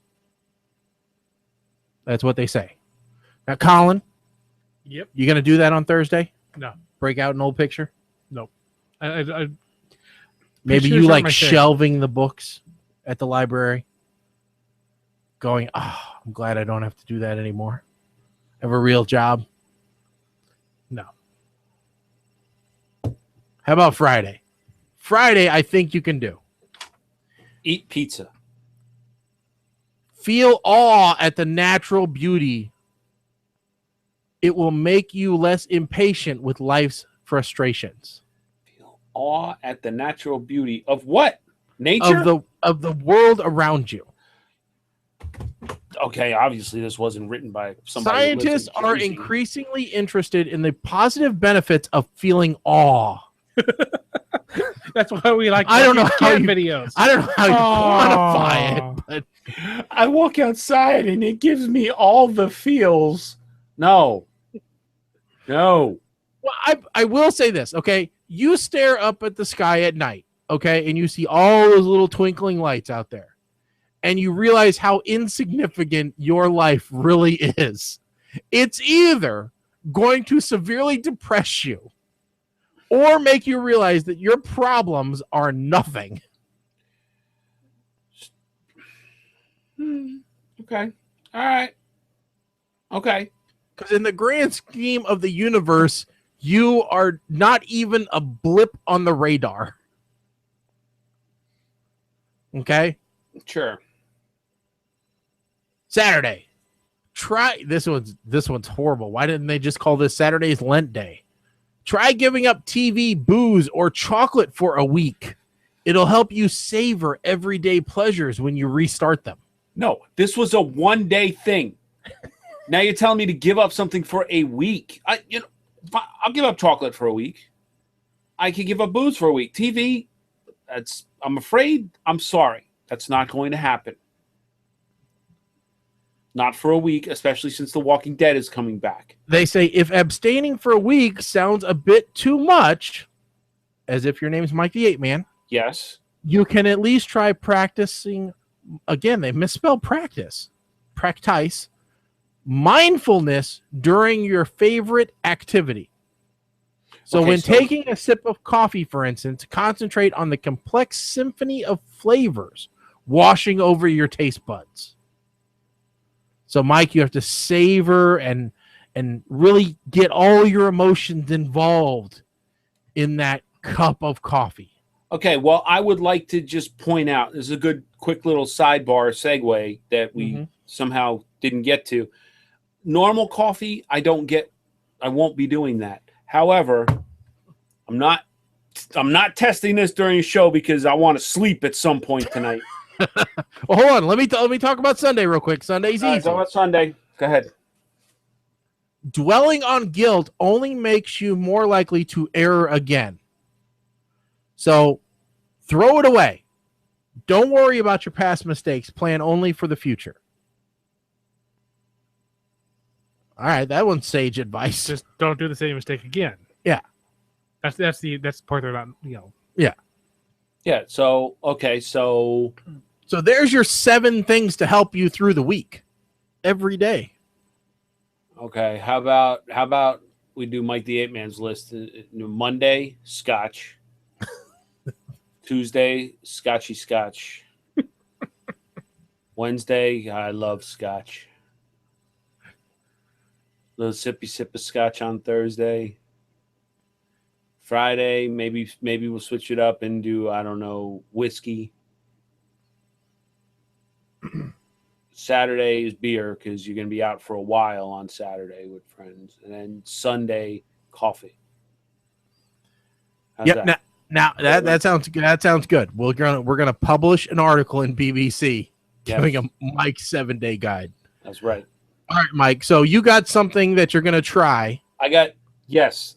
And we were talking about this during the first hour. Your birthday is coming up here very soon. So yes. Colin and I sent you a couple little somethings. Yes. To help you with your birthday. The first, which I am not trying during the show. I don't know why. You have to keep in mind that, Eastern time, the show ends at 9:00 here. You'll notice that tonight I did not have. Normally I have just a small cup of coffee to start the show. This is not the kind of coffee that I'm going to start drinking at 7 p.m. It's the world's strongest coffee, highly caffeinated beans. Okay, and it's coffee that has a skull and crossbones on it, which Kim has already told me she wants to try as well. And her rule is you can't try it after 12 noon because the way caffeine affects her. You're laying in bed at 10:30 at night. Mike, I'm not tired. Want to talk? Let's talk about stuff. not tired. You know, meanwhile, I'm just there. I like, think we should get another dog. I want to go to sleep. And then, so I got to stand up. Hold on a minute. So that's the way I'm with coffee too. So Shaggy is getting me started, I guess, on my addiction here. He's trying to get me to be involved with the bobbleheads. These are the Boondock Saints, the brothers. Now, here's the fun. There's two funny stories with this. The first one is you'll notice how he has the gun in his left hand, Connor, and Murph has the gun in his right hand.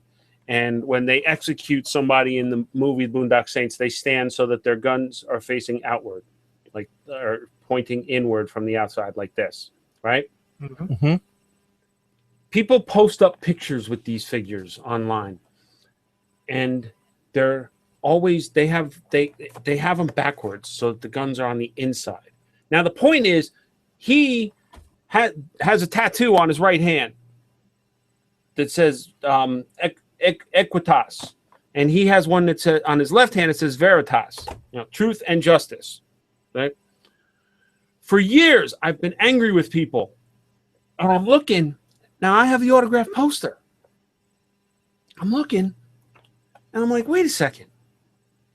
This is Connor. Why is he holding the gun in this hand and he's on this side? I'm looking at the poster. Then I look online and I realize the poster is a defect because the poster is backwards. All these years, the autograph poster signed, it's a defect. Now, part 2 about this. It's probably worth more that way. Sure, why not? Which, by the way, everything Mike got was on his wish list. Yes. So part 2, when this stuff arrived, it also arrived with stuff that I actually ordered. So I'm opening up a crap ton of boxes. I don't know what's what. Kim's like, is any of it for me? I'm like, well, no, this is stuff I ordered. This is stuff I ordered. And these are things they were on my wish list that somebody sent me for my birthday. She's like, nobody sent me anything for my birthday. We have the same birthday. I seriously thought about trying to find her wish list and get her at least something. Well, I really should have. I felt bad about it. I said to her, I said, you have one thing on your wish list, and you don't even tell people that you have a wish list. So the lesson here is put stuff on your wish list. Yeah. But yes, so I'm going to be sharing the Death Wish coffee with her. So I will have a review posted. Oh, good. Maybe I will do a video review of it while you're drinking it for the first time. While I'm drinking it for the first time, yes. Yeah, that would be good. I'll see if I can talk Kim into being on the video with me, which I know ain't gonna happen. But she'll be behind the camera. You'll hear her, but won't see her. Okay. But yeah, no, I thank you, gentlemen. That was not. That was a pleasant surprise. I thank you. No problem. No problem. Anytime. So yeah, I kind of to go along with the bobblehead thing. My wife got a new couch and chair for her office upstairs, which is why in the living room you probably didn't see it because we were kind of coming in quick. But I have 2 chairs in my living room, 2 extra chairs in my living room. Well, when she got the couch and the chair up in her office, she realized that the legs were too short. All right. They were only little 4-inch legs on this furniture. And so you felt like a munchkin because your knees were up in your chest when you were sitting on this stuff. So I said, I can fix this. I just need a 4x4. I'm like, I've done this before. You just take the existing feet off to use the existing hardware that's even in them and just make new legs out of pieces of 4x4. It's actually stronger than the legs that it came with. Yeah. And so that's what I did. But I'm like, well, all right, I'm going to need it. I thought at the time I was going to raise them up a foot. I only ended up raising them 6 inches. But I thought I was going to be using an entire 8-foot 4x4 for all 4 of those legs. And I thought, well, if I rearrange some stuff, I may move some stuff around. So I want another one. So I bought 2 8-foot long 4x4s. And I'm like, well, I have some extra 4x4. And she goes, what? Do you need more room for your bobbleheads? And I went, no. And she goes, yeah, the silence said everything. you're going to be setting up another shelf, I'm sure. Because when she asked, she goes, well, don't we have a 4x4 in the garage already? I'm like, yeah, I kind of used it. I'm like, my bobbleheads needed a riser. And she's like, oh, you and your stupid bobbleheads. Now, see, I'm looking at it, though. You probably could get away with a 2x4 so that you could create additional tiers. I might be able to, but I don't think I like the height that the 4x4s give. Yes, but I'm saying you don't need them that deep. Is what I'm saying. No, but I like just the height that it gives. So right, so I could use 2x4. Yes, 2x4 tall. Wait, that works with some of them, but not with all of them. Especially since I've got the DeLorean up there and everything else.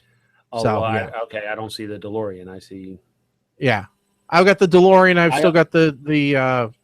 I can only see, even full screen, I can only see over to Captain America, and I can barely see half a Groot, and I can't make out who's on the second shelf there. Yeah. So there's more there's more that need to go. Well, I don't have any more. All of them fit right now, but I will need another shelf. So because there will be more. I've just decided that's going to be my thing. So, but the other thing is, I found out that there was some new, and we'll finish up on this probably. I found out that Survivor Man started again. Oh, it did? Yeah, there's a season 7 of Survivor Man that came out in November. And so I've already gotten the copies of all those, and I found out that Les Stroud, who does Survivor Man. Now, Mike, do you ever watch that show? I think I have. It's kind of like Bear Grylls. I don't know, who is she? Different guy. It's actually the real stuff. Yeah. He doesn't go to a hotel. He actually stays there, and he does all the filming and everything himself. There's actually a meme going around that is Les Stroud, the Survivor Man, and he goes, Bear Grylls, never heard of her. Okay. This is the one that's who I thought it was. Yes. Yeah. Okay. So, but I found out that Survivor Man has a store where he actually sells a survival kit, and he sells some Survivor Man hats and stuff like that. So I went ahead and got my add to Amazon button active and started adding some stuff to my wish list from the Survivor Man store too. Because, why not? I got my Somebody's Got to Do It hat for Christmas. So now I need a Survivor Man hat. Yeah. And, So did you say you already got Survivor Man loaded up? Yes, I got it on the Plex. Okay. That's what I'll be doing tonight. Yep. They got some cool episodes. And what was interesting was when I was doing that, I also did some research because in season 4, I think it was, he did a couple of episodes called Survivor Man and Son, where he took his son out with him. And those were interesting. But what I didn't know is why he didn't do more of those was his son was diagnosed with leukemia. Ooh. And so that was kind of a bummer. But very interesting. If you like survival shows, that's a good one to watch because it's real survival stuff. That one does look kind of cool. I would not watch. It's the one Bear Grylls. Dual Survival. Oh, Dual Survival. Yeah, I don't particularly like. Naked and Afraid. No, sorry. No. Go ahead. Peace out. That's just Survivor, the television, the game show with naked people. That's all that really is. But yeah. So it was interesting. Like I said, I watched all those, and then I kind of gone back through and watched Survivor Man, some of the older episodes again. So, but yeah, if you haven't seen it, it's a good show to watch. All right. Let me give a quick wrap up here. We got 5 minutes left. So this last weekend I was busy. If you were paying attention to my personal Facebook account, you probably saw it. Saturday, I was lucky enough, I guess you could call it, to be invited to yet again be at the Illinois Agricultural Association of Fairs statewide talent competition. So basically That's it a was, mouthful. yeah, it really is. But essentially it was all of the winners of the regional and county fairs came to compete at the state level. And the winner for the junior and the senior level then go on to not only do their thing for the Miss Illinois beauty pageant the following night, but then they're invited back during the summer to perform at the state fair during fair days. So this is the second year in a row that I have been there. Unfortunately, they haven't asked me to judge yet. I'm waiting for that invite still. So far, I've just been running a booth there. You know, signing autographs, taking some money, doing stuff like that. So it's been kind of fun though. It was interesting to see the talent this year though, because it was, in my opinion, it was much better than last year. Last year we actually had a girl freeze on stage and then run off crying. This year that didn't happen. Didn't have any falls this year, and there was some really, really good talent. There was a guy, and I'll have to share it with you guys. There was a guy that did a Harry Potter piano medley that was just absolutely amazing. In fact, it was so good he ended up winning the senior division.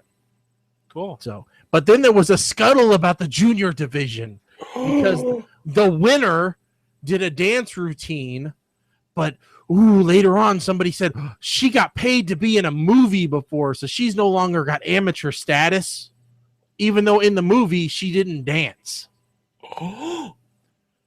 So who knows what that ended up doing? This was Dance Moms in real life. This was crazy. Oh wow. This was insane. But like I said, the talent was really good, and it was kind of a fun time for me. So I spent the weekend in DC going to the museums. Yeah, you did. I'm sure that was a blast as well.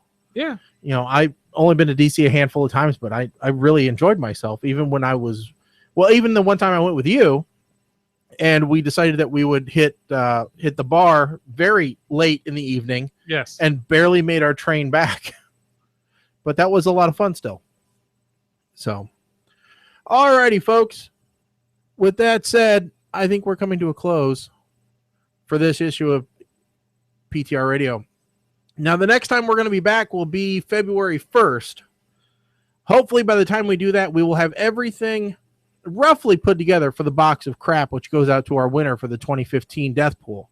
We'll be finalizing that and getting that out in the mail shortly. Yes. Do we know if I got to go to you first, or are you coming to me? No, that we got to make that decision, and I'll figure out where our winner is from, and then kind of make the decision based off of that. Okay. So, but we'll get that taken care of so that is done, and then all we ask is that, of course, we get some pictures of you opening your box of randomness. Yes. Yes. Utter randomness. Yeah, complete and utter randomness too. So, again, check out ptrradio.com. Sign up on our Facebook and Twitter pages. Share it out with your friends, because really that's the only way we're getting any more traction on this show. We really need you guys to help us get out there and make that next plateau of listenership and viewership. You know, we've kind of been stagnant for a little while, and we really need your help to just push us a little bit further along. So ptrradio.com's got all the information you need to help spread the word about the show. Again, we'll be back live February 1st. So for PTR Radio, I'm Shaggy. I'm Colin. I'm Mike the Apeman. All right, folks. See you in 2 weeks. Bye.